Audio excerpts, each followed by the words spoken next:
రాష్ట్రంలో ఉద్యోగుల సమైక్యతతోనే వారి సమస్యలు పరిష్కారం అవుతాయని ఏపీ ఎన్జీఓ సహాధ్యక్షులు పురుషోత్తం నాయుడు అన్నారు. శ్రీకాకుళం జిల్లా కేంద్రంలో నూతనంగా ఎన్నికైన జిల్లా ఎన్జీఓ సంఘం కార్యవర్గ సభ్యులను అభినందించారు. ఇప్పటికే ఉద్యోగుల సంఘాల్లో చీలికలు రావడం, కొత్తగా 4 సంఘాలు ఏర్పాటు కావడం సంతోషకరమని పురుషోత్తం నాయుడు అన్నారు. ఇక 70 ఏళ్ల చరిత్ర కలిగిన ఏపీ ఎన్జీఓల సంఘం ఇప్పటికే చాలా బలిష్టంగా ఉందన్నారు. ప్రభుత్వం వద్ద ఇప్పటికే అనేక సమస్యలు పెండింగ్ లో ఉన్నాయన్నారు ఆయన.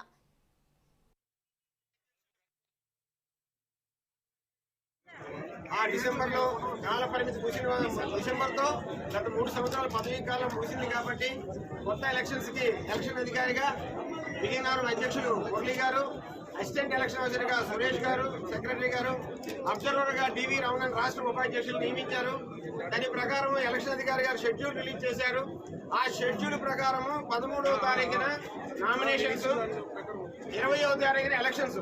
కానీ ఈ రోజు జిల్లాలో ఉద్యోగులంతా అన్ని డిపార్ట్మెంట్ల నుండి కూడా వచ్చి మేమంతా ఒక్కటే, మేమందరూ కలిసి ఒకే బాటలో నడుస్తామని తెలియజేస్తూ ఈ రోజు కొత్త కార్యవర్గాన్ని ఏకగ్రీవంగా ఏ ఒక్క నామినేషన్ లేకుండా సింగిల్ నామినేషన్ తో మా అందరినీ ఈ రోజు మాకు ఎలక్ట్ చేసుకున్న అందరికి కూడా హృదయపూర్వక శిరస్సు మంచి నమస్కారాలు తెలియజేస్తూ సింగిల్ నామినేషన్స్ అన్ని పోస్టులు కూడా మరి రావడం వల్ల ఈరోజు